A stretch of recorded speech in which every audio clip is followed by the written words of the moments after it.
हाँ, बहुत बड़ा इशू होता है, बहुत इम्पोर्टेंट इशू। देखिए उसके जो नाना जी हैं, आपको विश्वास नहीं होगा कि वहाँ पे बम्बई में थे वो, और वो जरा सा सुनते जरा कि प्रतीक और अक्षर बीमार हो रहे हो, भाग क्या थे इसके विधि के नाना तो मेरे अभी मेरे बेटे का ब्रेन हेमरेज हुआ चिंतपुर में, उनको पता चला, वो तुरंत पहुंचे घर पे और उसको तुरंत हॉस्पिटल लेके गए।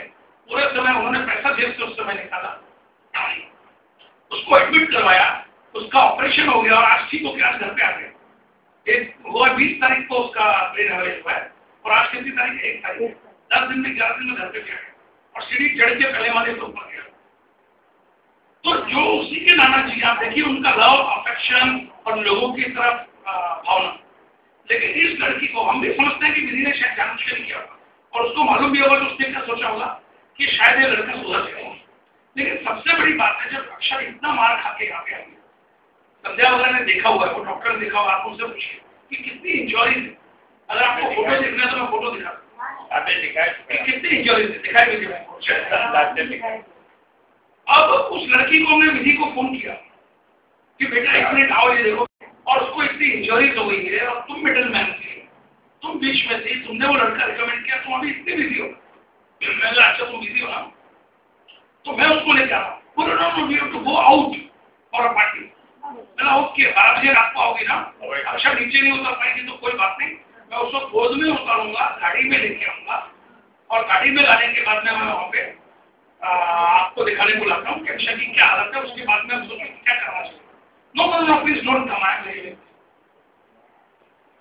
फिर उसके ससुर जी को बात की तो बोलते हैं कि मैं शिरडी में हूँ और मैं बम्बई आऊंगा, उसके बाद में आपसे मिलूंगा। जो नरेंद्र जैन है, डायमंड मर्चेंट वगैरह, पता नहीं फॉरेन कहा जाते हैं, क्या डायमंड का बिजनेस कैसे चलता है, वो बड़ा एक इशू है रिसर्च का। लेकिन आप सोचो कि नरेंद्र जैन ने भी इंटरेस्ट नहीं लिया, जो उनकी बहू है और हमारे रिलेशन में है, उसने भी बात का इंटरेस्ट नहीं किया। उस दिन से लेकर आज तक कभी आके मिले नहीं है, ना मिलने की कोशिश की है। उस दिन तो पहले दिन तो पुलिस आ गई थी ना, पुलिस स्टेशन गए, शैतान चौक के पुलिस स्टेशन था मैं, वहाँ पे पुलिस हमको लेके गई, उस लड़के को लेके गई। वो लड़के ने वहाँ पे इतना बदतमीजी से व्यवहार किया कि पुलिस वालों ने बैग उठा ली उसको मारने के लिए। तो अक्षय ने हाथ जोड़ के रोका कि नहीं अंकल, मेरे हस्बैंड ने प्लीज छोड़ो। और फिर पुलिस वाले ने बोला अभी का भी FIR लिखा, इतनी इंजरी से अभी अंदर हो गए और अभी इसकी नौकरी चली जाएगी। अब लड़की क्या सोचा, ये तो नहीं सोचा था उसका मन में कि मेरी शादी आजकल तोड़नी चाहिए, तो उसने बोला नहीं मुझे FIR नहीं है।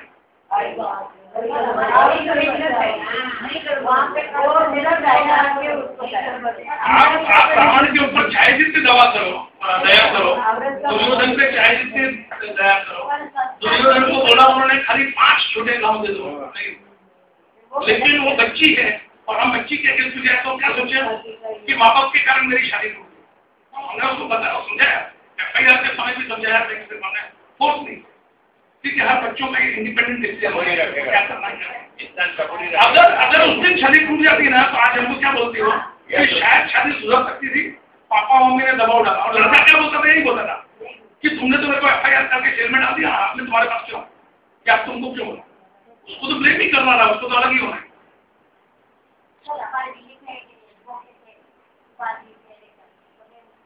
एक बार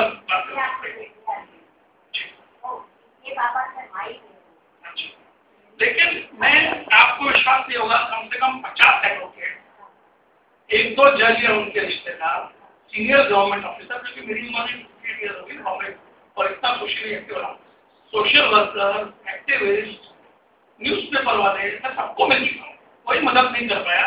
और सब क्या बोलते हैं कि कुछ नहीं, तुम जल्दी से कंटेंट करके तलाक लेके दूसरा लड़का ढूंढो। लेकिन दूसरा लड़का ढूंढना क्या खाने का काम है?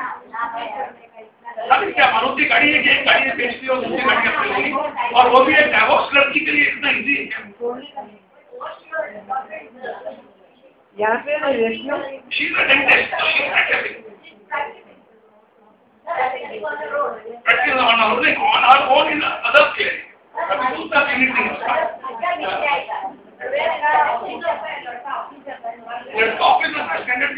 मैनेजर है, अभी तो उसने लिखा है अपने, उसमें है CEO है ट्रेजरी डिपार्टमेंट।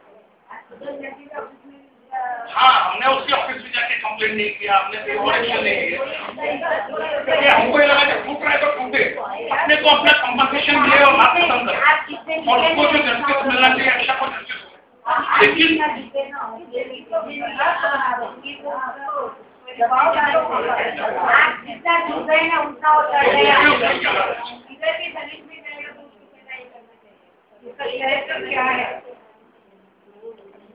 यहाँ पे ऐसे में आप देखिए कोर्ट कहाँ शांताकुल वेस्ट में गए ना, चाइना बाजार है, वो बाजू में सुपर स्टोर है, उनकी बाजू में नारी केंद्र है, वहाँ पे सब सुनते हो, शाम को 4 से 5 का टाइम है।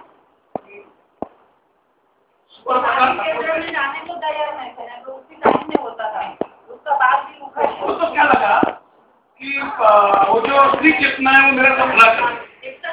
स्त्री चेतना ने पूरा धोखा दिया, एक साल टाइम निकाला कि 12 महीने दोनों सेपरेट रह लें कानून के हिसाब से, और उसके बाद में कंसेंट पे इसी पे दबाव डाल के कंसेंट पे कि ये लोग इनोसेंट लोग हैं, इनको हम और उल्लू बना बनी बात।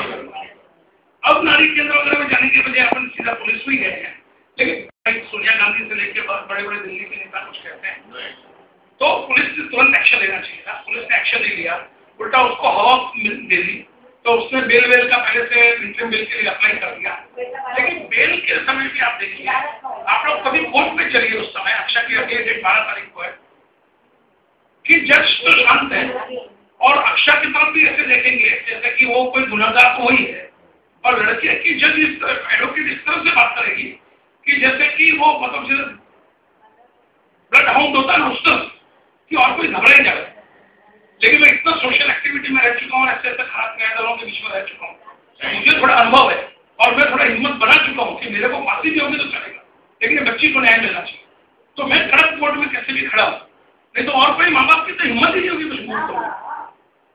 जबकि आप खुद सोचिए ना, कहीं पे भी अगर आप जाएंगे, जो बेचारा मार खा चुका है, जिसका नुकसान हो चुका है, जिसको जिंदगी भर में प्रॉपर मैच नहीं मिलने वाला है, इसलिए भी लड़की कहती है वो बोली और सफल है, अगर वो आती है तो जज का उसकी तरफ देखने का एक रवैया क्या होना चाहिए। अगर एक सीनियर सिटीजन मार खा के जाए और सामने एक नौजवान हो तो जज का रवैया क्या होना चाहिए कि यह सनकर आप बैठिए, उसमें क्या, उसमें कुछ कानून को ऐसा बोलता नहीं है कि आप किसी की तरफ अच्छे से इज्जत से प्यार से नहीं देख सकते, ऐसा कोई कानून नहीं। लेकिन अगर सीनियर सिटीजन कंप्लेंट लेके जाए, पुलिस को भी हैरान करना है और कोर्ट को भी हैरान करना है, तो सेकंड टाइम एक ईमानदार आदमी, सताया हुआ आदमी कोर्ट में जाएगा कैसे, हिम्मत करेगा।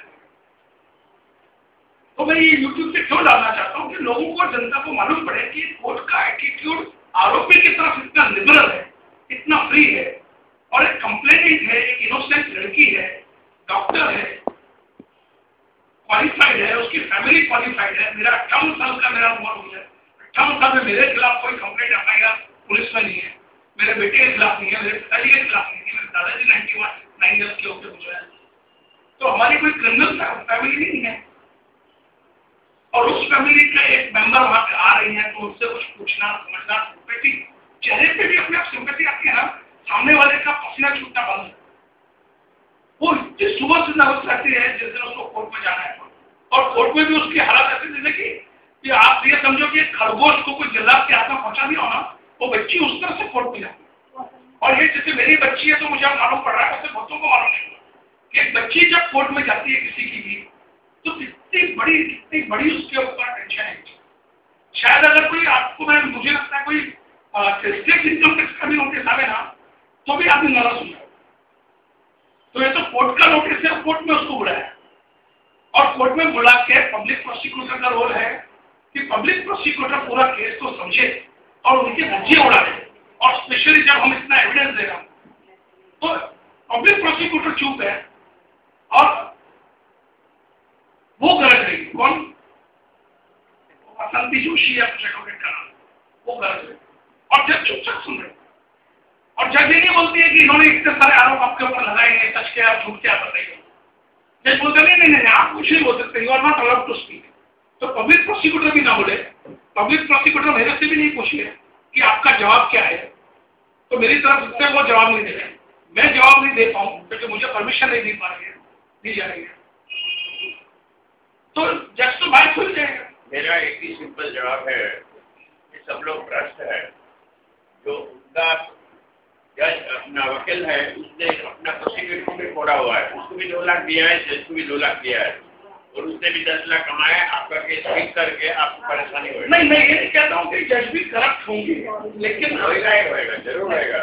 लेकिन हाँ, एक और अच्छी पॉइंट इसमें से मिलती है, मुझे नहीं लगता है कि जज भी करप्ट होंगे, लेकिन ये जो इमेज बनती है, ये इमेज इसीलिए बनती है कि वो इस तरह से एक्स्ट्राऑर्डिनरी वे में बिहेव करते हैं, बट वाई जबकि उनको ह्यूमन वे में बिहेव करना चाहिए, not as a dictatorial behaviour. सबसे बड़ी बात क्या है, मुझे रोक दिया क्यों? आपका कोई लोकल स्टडी नहीं है, आप इस केस में क्या? अरे मैं इस बच्ची का बाप हूँ, ये बच्ची का प्रीमेच्योर जन्म हुआ है। जब जन्म हुआ लेबर रूम के बाहर मैं रात भर जग रहा था, मेरे आंखों में आंसू थे जब मेरी वाइफ की आवाज आ रही थी चीखने के अंदर। उसके बाद में रात भर सोती रही थी, साल भर उसकी तबीयत खराब रहती थी। 1 साल पूरी फर्स्ट ईयर उसकी तबीयत खराब रही, रात भर सोती रही थी। और औरतें तो मालूम है इंडिया की औरतें एनीमिक होती है, तो मेरी वाइफ को तो वो खून की कमी और एक कमी तो थक के सो जाती है। घर में काम करना है, हम लोग साथ फैमिली में दादाजी है, पिताजी है, माँ। तो मेरी वाइफ से टीम है, वो एडवोकेट क्या है, तो 2 लाख रुपये लेना तो मैं समझता हूँ। और वो आदमी जो एक बच्ची की जिंदगी बर्बाद करके 2 लाख रुपये देने को तैयार है, वो अगर 3 महीना पुलिस एक्शन नहीं लेती है, फिर 1 महीना उधर पुलिस के काउंसलिंग सेंटर में वो मैटर पड़ा रहता है और वो हमको कोशिश करके दबाव डालते हैं कि हमें वापस से नया स्टेटमेंट दे रहे हैं, जबकि काउंसलिंग करना और स्टेटमेंट लेना एक अलग काम। काउंसलिंग आप कर सकते हैं, आपको स्टेटमेंट देने का हक नहीं। फिर मीडिएशन वाली जो थी, सेशन कोर्ट में एक कोर्ट ने मीडिएशन के लिए किसी को अपॉइंट किया कि चलो भाई आप लोग बैठ के कुछ समझौता कर सकते हो तो कर लो, ये कोर्ट में आपका हमारा सबका टाइम करना है। बहुत अच्छी पद्धति है, मुझे कोई उससे शिकायत नहीं। लेकिन मीडिएशन वाली ने असाइनमेंट हाथ में लिया और 15 दिन छुट्टी में चले गई। अरे उनको अगर मालूम था कि मैं 15 दिन छुट्टी पे जाने वाली हूँ, उन्होंने नया काम क्यों हाथ में लिया? कल ऑपरेशन के लिए डॉक्टर आपसे आपका काम हाथ में ले गए और फिर वो छुट्टी पे चले जाए तो आप तो रख रहे। आपने तो उनको फीस दे दी, हमसे 2,500 रुपये उन्होंने फीस ले ली और उसके बाद वो छुट्टी पे चले गए। और हमारी हिम्मत भी नहीं कि हम जज को जाके बोले कि ये मेडिएशन वाले को आप चेंज करो। फिर हमको तो इतना दबा के रखा हुआ है कि हम तो डरपोक बिल्ली जैसे हैं। तो ये क्या हो रहा है पुलिस में, मेडिएशन में, काउंसलिंग में? और आरोपी की एडवोकेट जो एक्यूज है उसकी एडवोकेट हमारे पे गरज रही कि हमारे पसीने छूट रहे हैं, हमारे बच्चे को। आपको कब जाके न्याय मिलेगा? हमको कब जाके न्याय मिलेगा? ऑर्डिनरी आदमी, इनोसेंट आदमी को कब न्याय मिलेगा इस हिंदुस्तान में? मुझे पता नहीं। देखो इसका जवाब यही है, रामायण में लिखा गया है, समर्थ को दोष न घुसाई। जो शक्तिशाली है, जिनके पास धन का ताकत है, जिसके पास सब किस्म का ताकत है, उसको कोई दोष नहीं लगता है और हमेशा अनपनिश रहता है। इतना क्रिमिनल है, मेरे ख्याल से काफी टाइम हो गया। स्ट्रेंथ ऑफ वेल्थ लाफिंग हो जाए आजकल। Strength of wealth plays the part. इसकी लाठी उसकी भैंस वो है। तो हम जो फिर धोखे में है कि हमको कहीं पे कोई न्याय मिलेगा, वो हमको धोखे में कम से कम नहीं रहना है। हमको ये बोलना है भाई न्याय को हिंदुस्तान में मिलना से आप बच जाएंगे, लेकिन कुछ नतीजा नहीं आता है। कुछ तो चलो अच्छे एक बार 1 2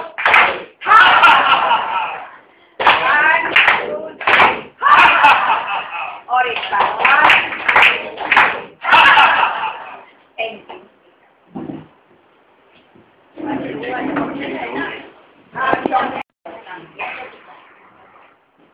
बस 1-2 मिनट सॉफ्ट कॉर्नर होना चाहिए। 2 मिनट। हाँ, सॉफ्ट।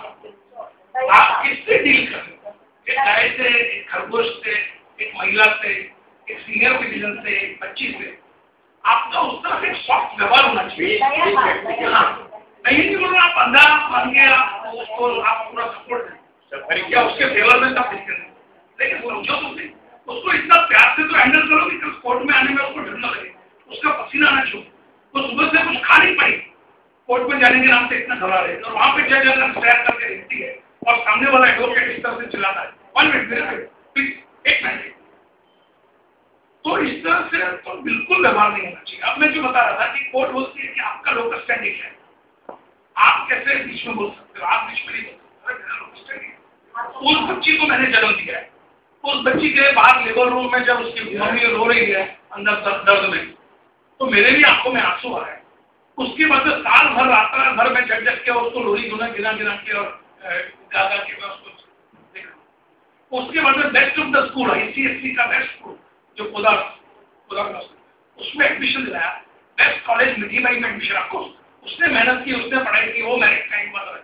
फिर मेरिट में आने के बाद में उसका डेंटल कॉलेज में एडमिशन हुआ। लेकिन आपको मालूम है कॉलेज में एडमिशन के लिए काउंसलिंग के लिए 30-30 दिन तक हमको भाग दौड़ करनी पड़ी। बीमार पड़ती है और कुछ होता है, आप रात दिन जग रहे हो, आप रात दिन उसको संभाल रहे हो, उसको सुरक्षा प्रदान कर रहे हो, कैसा माहौल आप देख रहे हो। हमको मालूम पड़ा वो कार्ला शुक्ला में उसको एडमिशन दिला दिया और वो लोग आपको बोलते थे 8 बजे छूटेगी, फिर 8 बजे से नहीं छूटी। उस समय कोई मोबाइल का जमाना नहीं था, तो हम लोग 8 बजे जाके बैठते थे, वो 11 बजे छोड़ते थे। बॉम्बे बंद के दिन वो लोग बोलते थे सुबह 5 बजे मतलब सब बच्चों को। कार्ला शुक्ला की पढ़ाई बहुत स्ट्रिक्ट थी, 60,000 रुपया फीस उस जमाने में भरती है, आपसे 10-12 साल पहले आपने भरी। They were very strict, they were very good, और उसी के कारण अच्छे नंबर आते हैं, वो भी ठीक। लेकिन वो बोलते हैं सुबह 5 बजे आएगा, मुंबई बंद होने वाला है, तो आप 6 बजे से है ना हलचल हो जाएगी कि बाहर नहीं निकल सकते। हलचल किसकी? वो दंगई होगी। तो सुबह 5 बजे हम उसको छोड़ के आए, रात को कई बार हम लेके आए। जब उस बच्ची के साथ में हमको सब जगह जाना है, फेरे में हमको बैठना है, हॉस्पिटल में हमको बैठना है, और कोर्ट में क्या बोलते हैं बाहर निकल जाओ। कोर्ट को समझ में भी नहीं आता है ये बात कि बाप है, बाप का दिल क्या होता है, क्या उनके बच्चे भी हैं और आप उस बाप पे अगर उस बाप पे आप इल्जाम लगा रहे हो कि ये तो पुलिस में बहुत पहचान है इनकी, और मैं सफाई देना चाहता हूँ कि अगर मेरी पहचान होती तो 3 महीना डेली क्यों होता, बराबर है, तो मुझे सफाई देने की भी कोशिश नहीं हो रही है। तो अगर मैं कुछ भी नहीं हूँ वहां पे, ये केस अक्षर वर्सेस खाली निशान है, तो उसकी एडवोकेट आलोक थोड़िया का नाम क्यों निकाल? भाई मेरी कोई लोकल स्टैंड ही नहीं है ना। अगर मैंने एक ईमेल भेजा, उसने वो निकाला लास्ट टाइम कि इन्होंने ईमेल में लिखा है कोर्ट ऐसी होती है, पब्लिक प्रोसिक्यूटर ऐसे होता है, जज को खाली भड़का नहीं है। क्यों? अक्षर ने तो नहीं लिखा ना, अक्षर का वो ईमेल नहीं है ना। जब आपके हिसाब से, जज के हिसाब से केस इज बिटवीन अक्षर एंड निशान है, तुम्हारी ब्रीफ काफी तो फॉलो कैसे, तो पूरे हिंदुस्तान में 100 करोड़ की आबादी है, बहुत लोग बहुत कुछ लिखते हैं, बहुत लोग बहुत कुछ बोलते हैं, उनका जिक्र तो नहीं आया, मेरा क्यों जिक्र आया? मेरा जिक्र इसलिए आया कि जो कंप्लेंट है उसके बाप ने कुछ लिखा है, तो अगर कंप्लेंट के बाप ने कुछ लिखा है तो जस्टिस वर्मा ने ईमेल भेजे सबको, जो मुझे भी आया कि रेप जो दिल्ली में हुआ है उसके बारे में आपके पास में क्या सुझाव है। उनके सुझाव इंडिया अगेंस्ट करप्शन वालों का सबके जो है मेलिंग लिस्ट पे हो, उनके जो जवाब आ रहे थे कि उनको नपुंसक कर दिया जाए, केमिकल कास्ट्रेशन या डबल वर्डिंग, या उनको फांसी दे दी जाए, या ये हो जाए या वो हो जाए, बहुत बड़े बड़े गुस्से में आक्रोश में जैसा आपने कहा वैसे ईमेल आ रही। मैंने लिखा कि कानून आप चाहे जितना कड़क बनाओ, कानून लागू कौन करेगा? वही पुलिस, आरोपी के अगेंस्ट में कौन बोलना चाहिए? वही पब्लिक प्रोसिक्यूटर। जजमेंट कौन देना चाहिए? वही जज। वही जज आज भी कुछ नहीं करता है, अगर वही पब्लिक प्रोसिक्यूटर कुछ नहीं करता है, वही पुलिस नहीं करती है, तो कानून चाहे जितना कड़क होकर क्या करेगा? तो आप कानून को सुधारने की मत सोचो, आप पहले सिस्टम को सुधारने की सोचो। और जस्टिस वर्मा ने वही लिखा है अपनी रिपोर्ट, उसने 30 दिन के अंदर पहली बार एक आदमी है जिसने अपनी रिपोर्ट टाइम पे दी। नहीं तो आप ऐसा किसी को बना दो ना कमीशन चेयरमैन, वो सालों साल खींच लेता है, क्यों? उतने साल उसको पगार मिलती रहती है। इधर जस्टिस वर्मा ने वो रिपोर्ट 30 दिन के अंदर दे दी, और उसमें जो मैंने कहा था वही लिखा कि there should be a better governance, there should be a better governance, laws are enough. जो मैंने लिखा है एक्जेक्टली वही जस्टिस वर्मा ने लिखा। मैं एक लेमैन हूं, मैंने मेरी भाषा में लिखा, किसी को ऑफेंडिंग लगेगा। उनका कहने का मतलब क्या हुआ? कहने का मतलब यही हुआ कि कानून वही है, गवर्नेंस अच्छा नहीं है। मैंने भी यही बोला है, मेरे शब्द अलग हैं क्योंकि मैं इतना स्मार्ट नहीं हूँ कि जस्टिस वर्मा ने इतना अच्छी भाषा में लिखा, बट मीनिंग तो कुछ गलत नहीं है। और रोज पेपरों में आता है, बड़े बड़े सुप्रीम कोर्ट के जज भी बोल चुके हैं कि हमारे में से कई जज ऐसे हैं, कई जज ऐसे हैं। ये बात उस एडवोकेट ने क्यों निकाली वहां पे? अक्षर से उससे क्या संबंध है? मैंने ना अक्षर के बारे में लिखा है ना निशान के बारे में लिखा है, और मैं लिखता हूँ, कोई और लिखता है, न्यूज़पेपर वाले लिखता है, उससे अक्षर का संबंध। और अगर है उस मेल का कोई भी कोर्ट में संबंध है तो मुझे सफाई देने का मौका नहीं देना चाहिए, जो मुझे उस कोर्ट ने नहीं दिया। और फाइनली मुझे बोलती है आप कोर्ट से बाहर चले जाइए, और मुझे जाना पड़ा। क्यों? मेरे घर वाले घबरा जानते हैं कि कहीं मेरे को जेल में ना हो। तो हर आदमी को पहले तैयार हो जाना चाहिए कोर्ट को फेस कर सके। स्पेशली जो इनोसेंट लोग हैं वो बोल्डली कोर्ट को फेस कर सके। मेरी एक स्पीच ऑलरेडी यूट्यूब के ऊपर है जो मैंने परिचय सम्मेलन में दी थी, उस बार यहाँ पे मीटिंग में भी मैंने बताई थी, कुछ और मीटिंग में बताई कि लड़कियों को फ्री में मार्शल आर्ट की ट्रेनिंग स्कूल से दी है। तो मेरा कुछ लोगों ने मजाक उठाया। आज ये जो रेप केस हुआ उसके बाद में जगह जगह फ्री मार्शल आर्ट ट्रेनिंग चल रही है। म्युनिसिपल स्कूल ने बम्बई में जूडो कराटे सिखाने के लिए क्लासेस चालू की, फ्री में क्लासेस चालू की। तो जो मैंने इतना पहले कहा था वो अब पूरी दुनिया उसको बात को कह रही है, और वो बात मुझे समझ में आ रही है कि जब मेरी बेटी इतनी बुरी तरह से मार खा के आई एक आदमी से जो कि बहुत ज्यादा ताकतवर भी नहीं दिखता, लेकिन male is a male and female is not gone for that course. उसने मारामारी कभी की नहीं है, मारामारी कभी सीखी नहीं, तो वो इतना मार खा के आई है। इसका मतलब अगर उसने जूडो कराटे सीखा होता तो इतना मार नहीं खा के अपने आप को बचा सकते। तो उसी तरह से कोर्ट के बारे में भी मेरा यही कहना है कि कोर्ट को भी आज जो मैं कह रहा हूँ दुनिया भी बाद में कहेगी कि अपना एटीट्यूड कैसा करना है कंप्लेनेंट के सामने और एक आरोपी के सामने, वो कोर्ट को सीखना पड़ेगा और जनता को भी सीखना पड़ेगा, लोगों को भी सीखना पड़ेगा कि हम कोर्ट में पूरी बहादुरी के साथ में, पूरी हिम्मत के साथ में जाए। कोई आपने ऐसा गलत काम किया ही नहीं कि कोर्ट आपको सजा दे सके। किस बात की सजा दे? आपको सच ही कह रहे हो, किस बात की सजा देगी? मैं नहीं बोलता उन्होंने ब्राइट दी होगी, उन्होंने एक पॉइंट जो बोला उसमें एक पॉइंट मुझे खाली समझ में आ रहा है कि मेरे को किसी ने बोला कि बेल का काम करने वाले एडवोकेट 2 लाख रुपए लेते हैं।